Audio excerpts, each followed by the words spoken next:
Title: Xuan-Yuan Sword, Scar of Sky. Chapter 1: The Shattered Starfall. Long ago, beneath the boundless vault of heaven, a celestial fragment tore through the skies and struck the mortal realm. The impact sundered mountains and set rivers ablaze, giving birth to a cursed land where time and fate no longer obeyed natural law. From the wreckage, a sword was found, the Xuan-Yuan Sword, said to be the relic of the Yellow Emperor himself, imbued with the essence of both creation and destruction. In the village of Yunhe, nestled between misty hills and moonlit lakes, a boy named Liang Shen dreamed of stars. Though orphaned and raised by an eccentric old apothecary, Liang was clever, dutiful, and fearless. Every night he stared at the heavens, wondering what lay beyond. He had heard stories of ancient heroes, divine beasts, and relics that shaped history. But in Yunhe, life was quiet, peaceful, mundane, until the day the star fell again. A tremor shook the earth. The skies lit up in hues of violet and silver. Liang, gathering herbs on the mountain, watched as a burning star descended toward the Forbidden Hollow, a chasm said to be the resting place of demons and sealed truths. When the light dimmed, he found a crater pulsing with ancient ki. There, buried in ash and fire, lay a sword fragment, obsidian black, etched with runes that shimmered like living flame. As his fingers brushed the hilt, visions flooded his mind, empires rising and falling, battles between heaven and earth, and the face of a girl with silver eyes whispering his name. He collapsed. 3 days passed. Liang awoke in the apothecary's hut, his body fevered, but his spirit burning with strange energy. He could hear the wind speaking, see the pulse of the earth. The sword fragment was gone, but something had awakened within him. The village elders feared he had been possessed. The apothecary, however, saw destiny. "The seal is breaking," the old man said, hands trembling as he studied ancient scrolls. "You were chosen, Liang. The sword has called you." Confused and afraid, Liang fled to the forest. There, he encountered strangers, a swordswoman cloaked in flame, a monk with a blade hidden in his prayer beads, and a girl with silver eyes who knew his name. They spoke of prophecy, war, and the return of chaos. The celestial scar had opened again, and forces long buried would rise. Only the one who bears the Xuan-Yuan soul could stop the unraveling of the world. And so Liang Shen's journey began, from forgotten village boy to destined wielder of a sword that shaped the skies. Chapter 2: Echoes Beneath the Earth. The dawn mist blanketed the narrow trails winding through Mount Kunlun. Ling Yun, robes still damp from the night's journey, trod carefully along the precipices.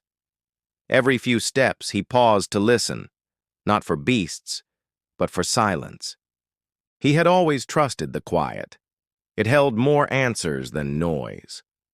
Following the visions from the Xuan-Yuan Sword, Ling Yun descended into the heart of the mountain, guided by the faint humming that pulsed from the relic strapped to his back.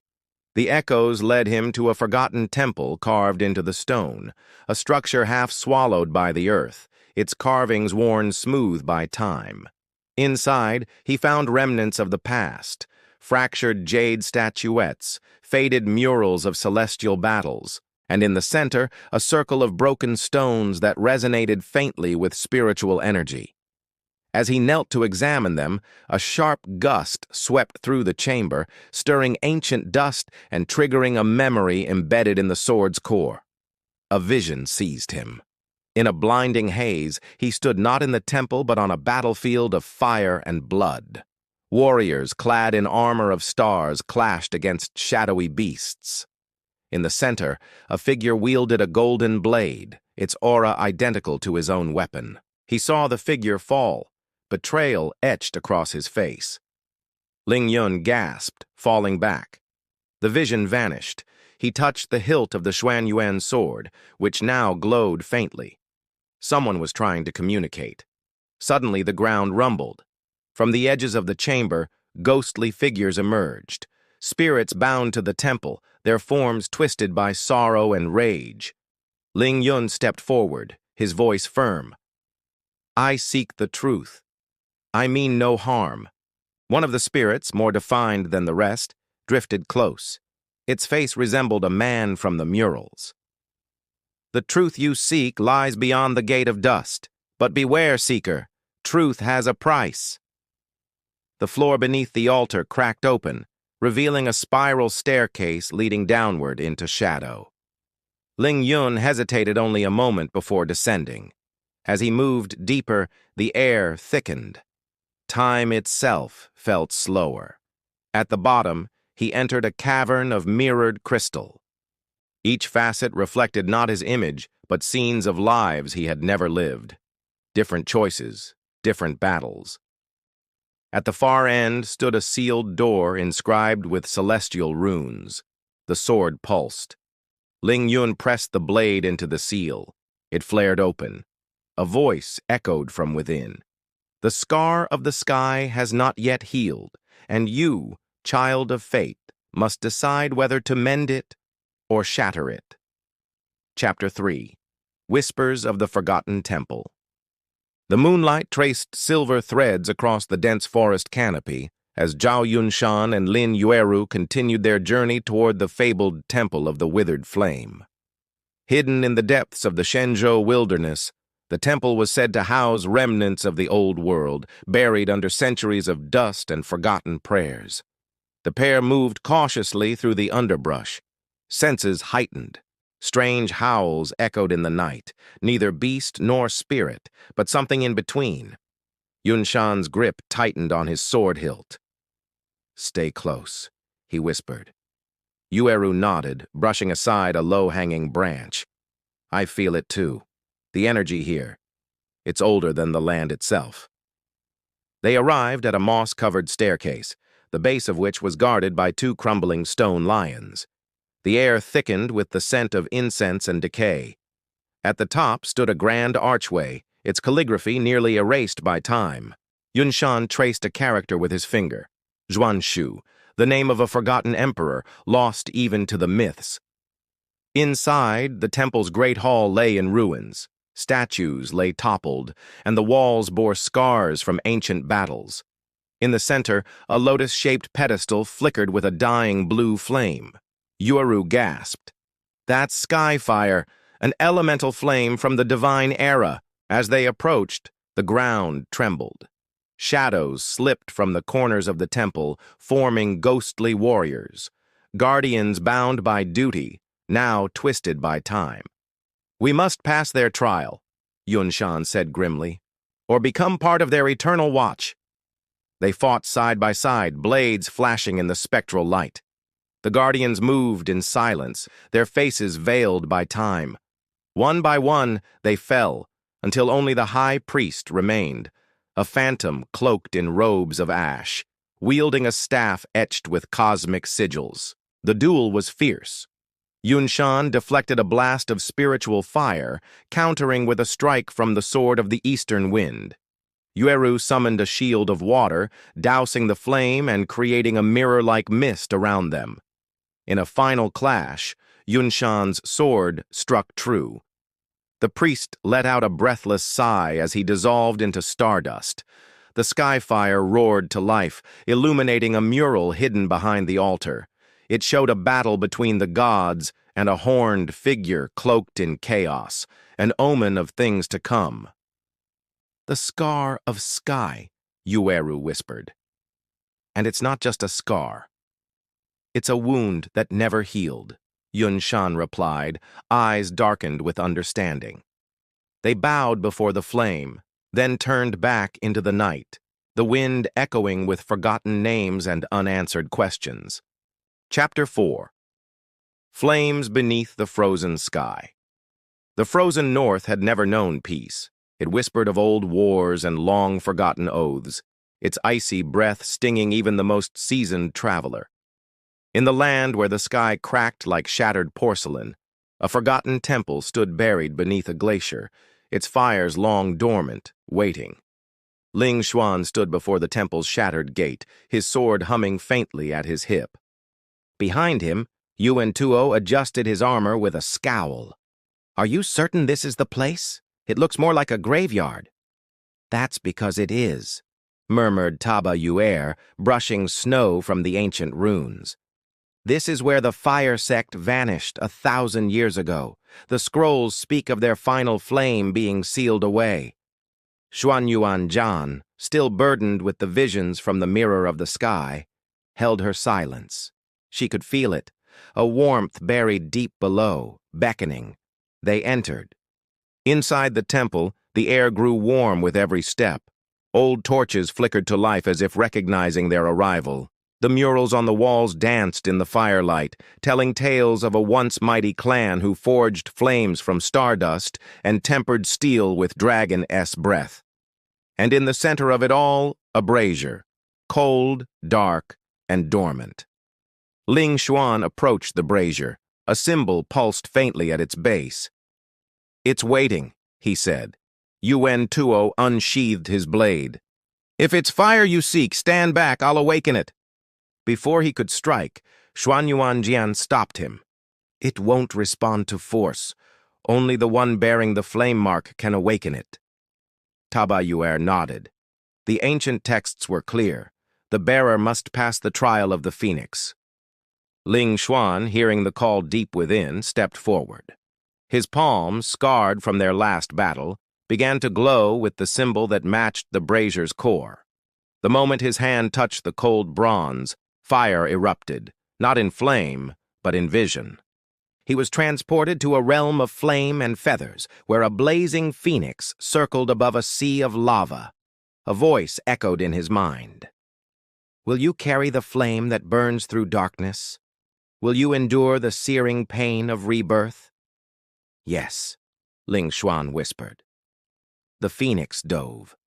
Pain consumed him, flames searing through his bones, visions of the past and future mingling in his mind. When he awoke, he was on the temple floor, the brazier alight with golden fire. Taba Yuer bowed. "The flame of the ancients has chosen its bearer." Outside, the sky cracked open, and from the horizon, a storm of ash and flame approached. The north would not stay frozen for long.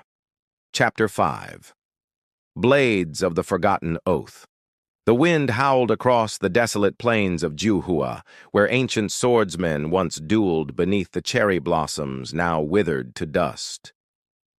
The earth bore the scars of battles lost to memory, and it was here that Yuan Tuo led his companions in pursuit of the elusive fragments of the scar of sky. By his side were Chen Jingqiu and Taba Yuer, their footsteps weary but unwavering. News had reached them of a hidden vault buried beneath the tomb of the 1,000 Blades, a resting place for warriors whose names had been erased from history. The last known fragment of the Xuan-Yuan Sword was said to lie within. "Many who enter never return," Yuer whispered, her voice touched with awe and dread.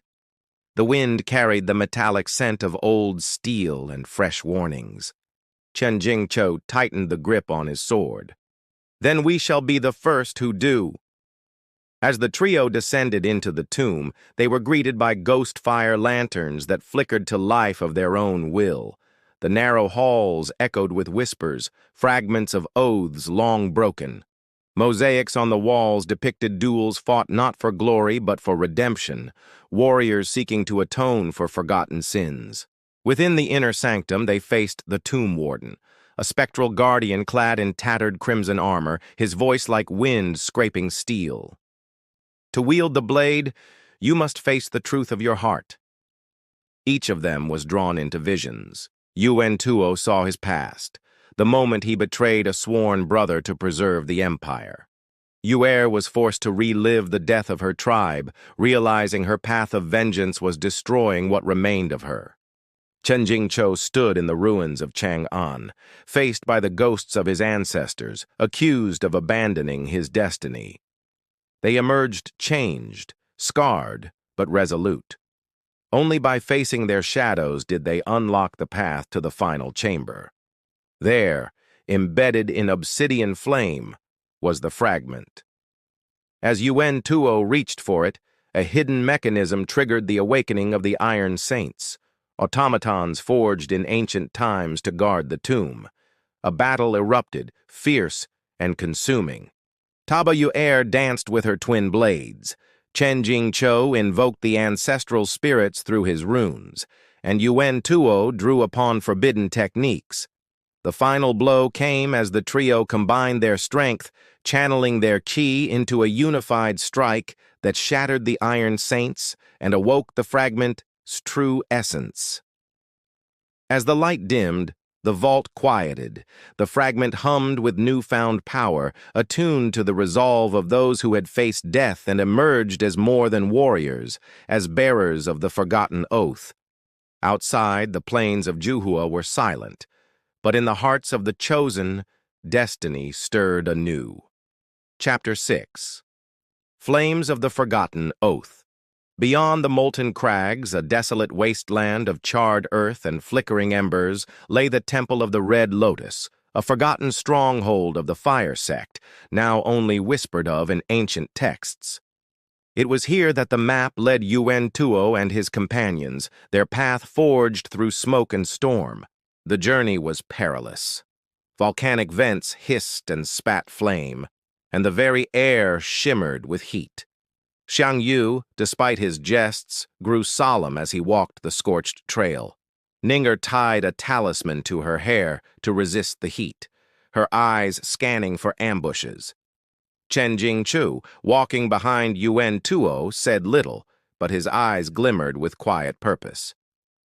"This place reeks of old war," said Xiang Yu, kneeling to examine charred bones embedded in obsidian. "They say the Fire Sect fell in a single night." Yuan-Tuo nodded. "A betrayal sealed in flame. The guardians here will not be ghosts. They will be the wrath of those who died unjustly." The temple emerged like a mirage from the haze. Crimson and gold spires twisted toward the sky, half collapsed but still regal. As they approached, the wind carried the echo of chanting, low, mournful, and ancient. At the threshold stood a guardian, a woman in ceremonial armor, her face veiled, her hand resting on the hilt of a curved saber. Her ki was unmistakably strong. "Turn back," she intoned. "Only those bearing the oath flame may pass." Yuan-Tuo stepped forward and held out a scroll, the wax seal bearing the crest of the Fire Sect. "We come seeking the flame tablet. The sword demands it." The woman studied him in silence before nodding. "Then enter, and face the trial of remembrance." Within, the temple glowed with an unnatural light. Illusions sprang from the walls, memories of the Fire Sect's fall. The companions watched as phantom warriors fought, betrayed by their own brothers.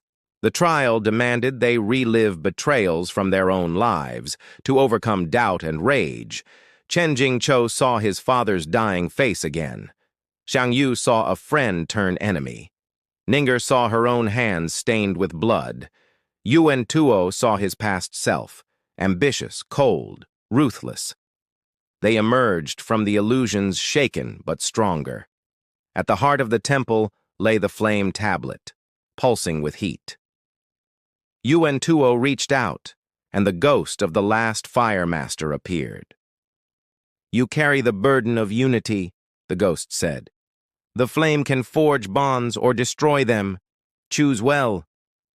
Yuan-Tuo took the tablet. "I choose to bind what was broken." As the temple began to collapse, the oath renewed in fire. They escaped into the rising ash, the tablet secured. The journey was far from over, but now they carried the fire of remembrance and the vow to restore what once was whole. Chapter 7. The Jade Seal of Destiny.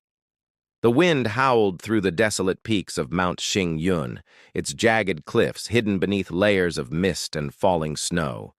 Yun Tianhe tightened his cloak, his breath steaming as he and Han Lingsha made their way up the narrow trail. Behind them, Murongzi and Long Kui followed in silence, their gazes set on the temple ruins rumored to house the fabled Jade Seal of Destiny. "They say the seal holds the power to bind fate," Han Lingsha said, her voice barely audible above the wind. "Whoever holds it can change the outcome of wars and prophecy." Yun Tianhe gave a wry smile. "That sounds dangerous."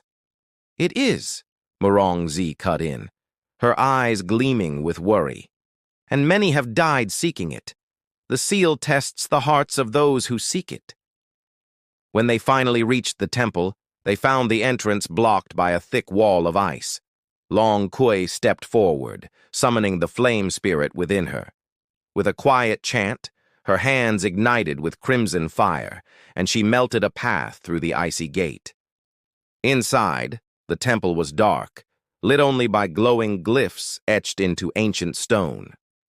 Statues of celestial beasts lined the walls, tigers, dragons, phoenixes, each watching silently as the party passed. At the heart of the temple was a grand chamber. In its center, the jade seal rested atop an altar of obsidian. The moment Yun Tianhe stepped forward, the chamber shuddered, and ghostly figures appeared, warriors of old, spirits bound by the seal's legacy. One spirit, a silver-armored general, raised his hand. "To claim the seal, you must confront your truest self." The chamber fractured, and each of them was cast into visions drawn from their hearts. Yun Tianhe found himself back at his father's grave, haunted by his failure to uncover the truth behind his death. A shadow of his father appeared, not to accuse, but to urge him forward. "You have your own path. Trust in it." Han Lingsha stood before the burning ruins of her clan, her younger self weeping beside her. A voice whispered, "You are not your past. What will you become?" Murongzi saw herself in chains, held captive by the burdens of her sect's demands. She broke them with a scream of defiance. Long Kui faced a mirror image, her darker self, embodying the demon blood she carried. She embraced her reflection, accepting both sides. When they awoke, the seal hovered above the altar, its glow softer, gentler. Yun Tianhe reached out, and it descended into his hand. The chamber quieted. The spirits bowed. "The seal accepts you," the general intoned. "Your fates are no longer written." As the group left the temple, snow began to fall gently once more. For the first time in days, the sky was clear. Chapter 8. The Blood Oath of Mount Shu. The cold winds of Mount Shu screamed across the heavens, sharp as the blades forged within its sacred halls. Ling Xuan stood at the edge of the spirit cliff, staring into the swirling clouds below. His robes fluttered like torn banners, bloodied and scorched from battle. Beside him stood Yue Ruo, her hand resting on the hilt of the Xuan-Yuan Sword, its blade humming softly in resonance with the storm. They had ascended to Mount Shu seeking the Council of Elders, the last neutral authority between the fractured realms of men and demons. But instead of sanctuary, they found betrayal. The elders, long corrupted by fear and ambition, had struck a dark pact with remnants of the demon tribe, exchanging sacred knowledge for power. "We can't let them enact the ritual of severance," Yue Ruo said, her voice taut with fury. "If they cut the tether between heaven and earth, the spiritual flow will collapse." Ling Xuan nodded, his eyes steeled with determination. "Then we stop them here, even if Mount Shu must fall." They stormed the great hall of echoing swords. Spells of ancient might clashed as disciples and demon kin fought in wild fury. Ling Xian summoned the fire of his bloodline, his dragon heritage awakening with blazing light. Yue Ruo danced through shadows, her strikes precise as falling stars. But the elders were prepared. At the pinnacle of the hall, High Elder Wen Mu invoked the soul-bound cauldron, fusing human and demon essences to birth an entity of pure chaos. The air shattered with its roar, and Ling Xuan was thrown across the marble floor, blood streaming from his mouth. Yue Ruo charged forward, only to be caught in a web of shadow talismans. The cauldron demon, half-formed and shrieking, lunged toward the sacred altar to begin the ritual. "No!" Ling Xuan cried, rising with the last of his strength. He plunged the jade seal of destiny, recovered from the phoenix tomb, into his heart. A surge of divine light erupted, halting the demon's advance. Time stilled. Yue Ruo broke free, severed the talismans, and joined him in a final oath. Together they unleashed the oath of the twin fates, binding their souls to Mount Shu. A pillar of celestial flame consumed the hall. When the light faded, the cauldron demon was gone. The hall lay in ruins. The elders were no more. But Ling Xuan lay still, Yue Ruo cradling him beneath the shattered sigils. "You chose to burn your fate for me," she whispered. "Now I'll carve a new sky for us both." Above them, the stars returned to the sky, untouched and watching. Chapter 9. The Lost Sword. The winds of the northern plains howled, carrying with them the scent of ancient dust and the weight of forgotten history. Shao Tian stood at the foot of the towering mountain range that led to the lost city of Jianlong, the place where the Xuan-Yuan Sword was said to have been hidden away centuries ago. Beside him, Mei Ling's eyes were narrowed with both determination and uncertainty. She knew the journey ahead was perilous, but it was the only path left to reclaim the lost sword that could restore balance to the land and defeat the rising forces of darkness. The warlords of the East had already begun amassing armies to lay siege to the kingdom, and only the legendary Xuan-Yuan Sword could turn the tide. "I've heard the legends," Mei Ling spoke softly, her voice steady but laced with doubt. "The sword is no ordinary weapon. It is said to contain the essence of the heavens themselves, forged from the very fabric of the sky. It is as much a curse as it is a blessing." Shao Tian turned to face her, his gaze unwavering. "If it's cursed, then it is our fate to bear its weight. The people need it. We need it." Mei Ling nodded, though her heart weighed heavy with the thought of what they might find at the lost city. She had spent years hunting for clues about the sword's true location, and now it was within reach. But what price would they pay to wield its power? The path ahead was treacherous. The mountain pass was known to be home to many dangers, wild beasts, treacherous terrain, and perhaps even the remnants of the ancient guardians who had once protected the sword. But Shao Tian was undeterred. His resolve had only grown stronger with each passing challenge. His heart burned with a purpose that went beyond mere survival. As they ascended the mountain, they encountered strange symbols carved into the rocks, glowing faintly with an otherworldly light. Mei Ling studied them carefully. These markings, they were used by the ancient protectors of the sword. "We're getting close."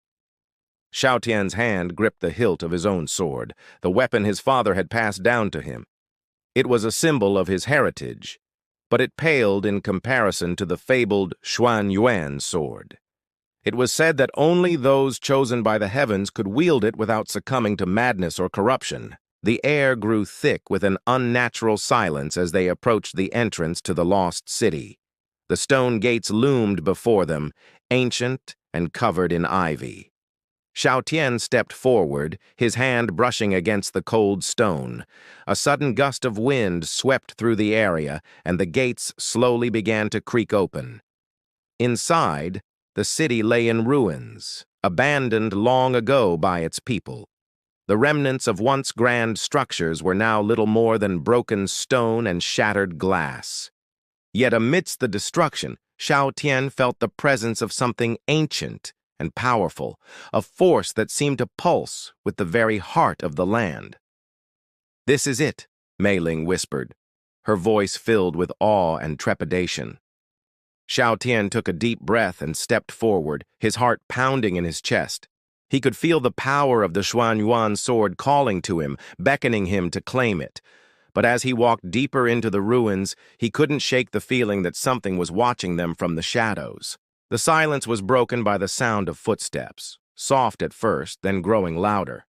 Figures emerged from the darkness, cloaked in shadows. They were not the protectors of the sword, but something far darker. "Turn back," a voice echoed from the shadows. "You have no place here. The sword does not belong to you." Shao Tian's hand tightened around his sword. "We're here for the Xuan-Yuan Sword. If you stand in our way, then prepare to face us."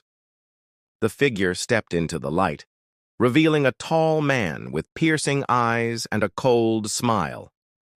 "You are fools to seek what cannot be found. The sword belongs to the gods, and it will never yield to mortals." Mei Ling's eyes widened as she recognized the man. You're one of the warlords of the East." The man laughed darkly. "Indeed, and now I claim what is rightfully mine. The sword will be the key to my rule over all the lands." Shao Tian drew his blade, its edge gleaming in the dim light. "We won't let you take it." The two sides clashed, swords ringing out in the quiet of the ruins. Shao Tian fought with all his might, his movements a blur of precision and power. But the warlord was no ordinary foe. His strikes were fierce, and his speed was unmatched. As the battle raged on, Mei Ling took a step back, her mind racing. The warlord was stronger than she had anticipated. They couldn't defeat him in their current state. There had to be another way. She glanced around, looking for anything that could give them an advantage. Her eyes landed on a pedestal in the center of the ruined city, where a faint light pulsed in the air. "Shao Tian," she called, her voice filled with urgency. "The sword! It's there!" Shao Tian hesitated for a moment, then pushed forward with renewed determination. He fought through the warlord's attacks, pushing him back as he made his way toward the pedestal. The warlord screamed in rage, but it was too late. Shao Tian reached the pedestal and placed his hand on the surface. A surge of energy coursed through him, and the Xuan-Yuan sword appeared before him, glowing with an ethereal light. With the sword now in his grasp, Shao Tian felt a surge of power unlike anything he had ever experienced.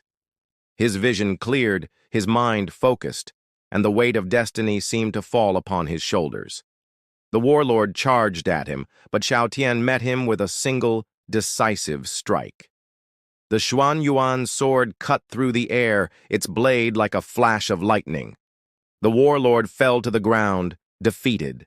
Shao Tian stood over him, breathing heavily but with a sense of finality in his heart.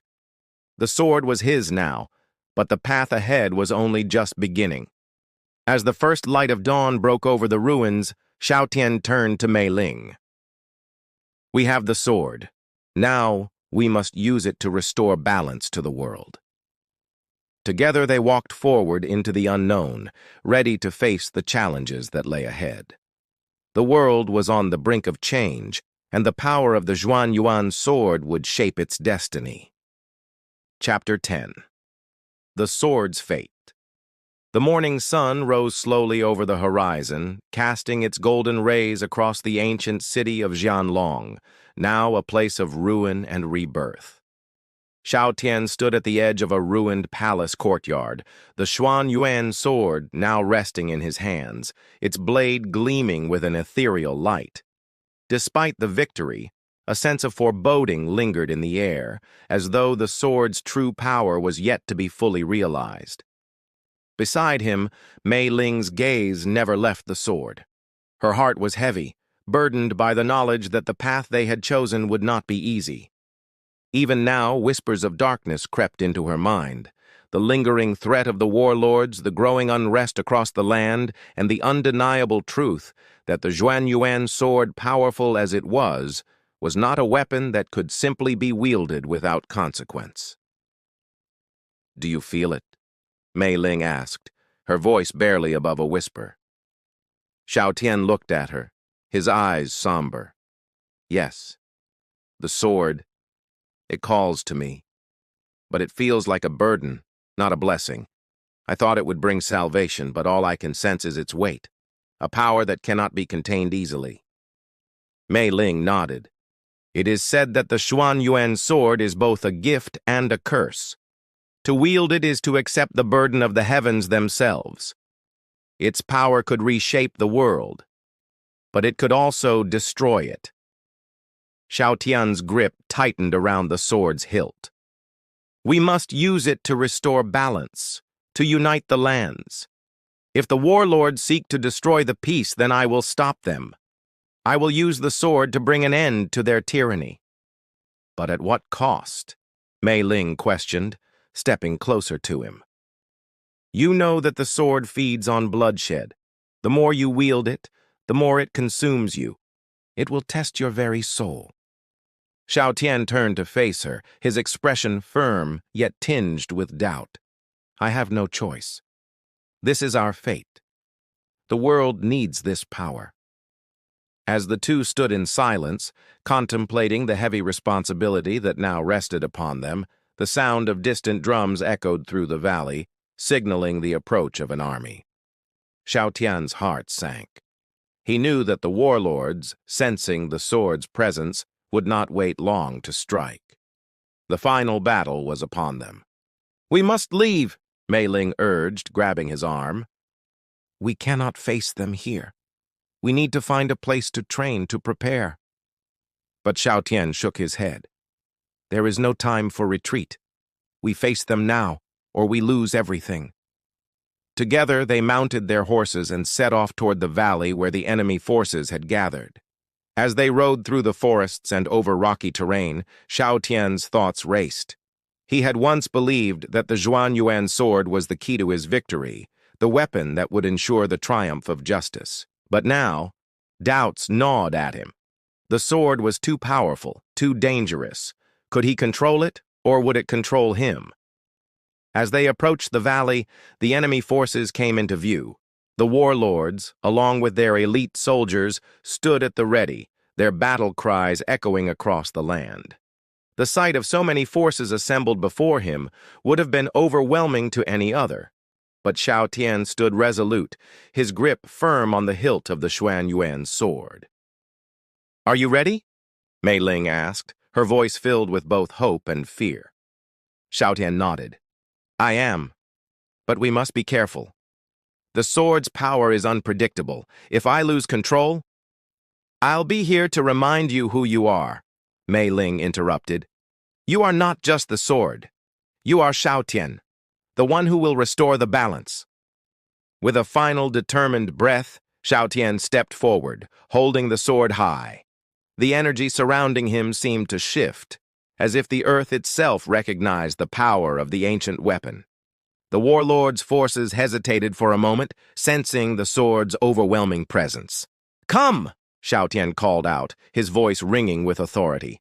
Come and face your fate! The warlords, realizing that they could not allow such power to remain unchallenged, surged forward, their soldiers charging with ruthless intent. The battle had begun. Shao Tian's sword cleaved through the air with breathtaking speed. Each swing was a blur, each strike leaving a trail of sparks and blood. He fought with all the power he could summon, the sword cutting through armor and flesh as though it were nothing. But with each strike, the sword grew heavier in his hands, its energy growing more intense, more uncontrollable. Mei Ling fought valiantly at his side, her own blade flashing in the sunlight as she cut through the enemy ranks. But she could see the toll the sword was taking on Shao Tian. He was starting to falter, his movements growing slower with each swing. The sword's power was consuming him, draining his strength. Shao Tian! She shouted, rushing to his side. Stop! The sword! It's too much for you! But Shao Tian's eyes were wild, his breath ragged. I must keep fighting. We can't stop now. Not when we're so close to victory. Mei Ling's heart ached as she watched him struggle. She knew he had become consumed by the power of the sword, but she could not bring herself to stop him. This was the moment that would determine their fate. Just as Shao Tian was about to deliver a final devastating blow, the ground beneath them began to tremble. The skies darkened, and a chilling wind howled through the valley. a figure emerged from the shadows, draped in a cloak of midnight black. It was the leader of the warlords, the one who had sought the power of the Xuan-Yuan Sword for himself. "You are a fool, Shao Tian," the leader sneered, his voice like the whisper of death itself. "You thought you could control the heavens, but the sword is beyond any mortal's grasp. Now, it will claim you as its own." The leader's words struck a chord deep within Shao Tian, and for a moment he hesitated, but Mei Ling, seeing the moment of weakness, rushed to his side. "Shao Tian, listen to me," she cried, grabbing his arm. "You are not the sword. You are the one who will bring balance to the world, not by fighting, but by understanding." Torn between the sword's overwhelming power and Mei Ling's plea, Shao Tian made a choice. With all his will, he forced the sword to lower. The energy around him flickered, as if the sword itself was reluctant to yield. The warlord leader sneered, raising his own weapon to strike. But before he could move, the ground beneath him split open, and a massive ethereal force erupted from the earth, pulling him into the depths. Shao Tian staggered, the sword slipping from his grip. The battle had ended, but the cost had been immense. As the dust settled, Mei Ling rushed to his side. "You did it," she whispered, her voice filled with relief. "You didn't let the sword control you." Shao Tian smiled weakly, his vision blurry. "I couldn't have done it without you." And so, as the sun began to set over the valley, Shao Tian and Mei Ling stood together, the weight of their journey behind them. The sword had been tempered by fate, and they had learned that true strength did not lie in wielding power, but in knowing when to let it go. The world had been saved, but the scars of the past would remain. Shao Tian and Mei Ling knew their journey was far from over, but they had found a new understanding, one that would shape the future of the land for generations to come. Epilogue. The dawn of a new era. Years passed since the battle in the valley, and the lands of Xianlong had slowly recovered from the ashes of war. The ruins of the ancient city stood as a testament to the conflicts of the past, but beneath its crumbling walls, a new foundation was being laid. The warlords were gone, their power shattered, and in their place, a fragile peace had begun to take root. Shao Tian and Mei Ling had returned to the distant mountains, far from the politics and chaos of the world they had once known. The Xuan-Yuan Sword was no longer wielded by any mortal hand, its power locked away in a hidden temple, guarded by ancient seals and sacred oaths. The sword, though it had served its purpose, was now more a relic of the past than a weapon for the future. In the quiet of the mountain village, Shao Tian had found solace. He no longer sought the burden of endless battle, nor did he crave the overwhelming power that once coursed through him. Instead, he spent his days teaching the next generation the lessons he had learned, the importance of balance, wisdom, and the restraint that comes with power. His heart, once heavy with doubt, now beat with purpose. Mei Ling had become his closest confidant, her presence a steady anchor in the turbulence of their past. She had forged her own path, becoming a healer and a scholar, and together they had built a life not defined by the sword or the quest for dominance, but by the bonds they had formed and the peace they had helped restore. As the seasons changed, they often sat at the edge of the mountain, watching the sun rise over the distant horizon. The world below was slowly healing, and with it, Shao Tian and Mei Ling had found their own peace. The once dark and endless skies of the past were now bright with the possibility of a new dawn. And in that quiet moment, as the wind whispered through the trees, Shao Tian knew that their story was not just one of battles and power, but of redemption, of finding light in the darkest of places, and of forging a future where the sword's true purpose was not in destruction, but in the protection and preservation of life. With the Xuan-Yuan Sword resting in its sacred chamber and the balance restored, the world turned its gaze toward the horizon, where a new era awaited.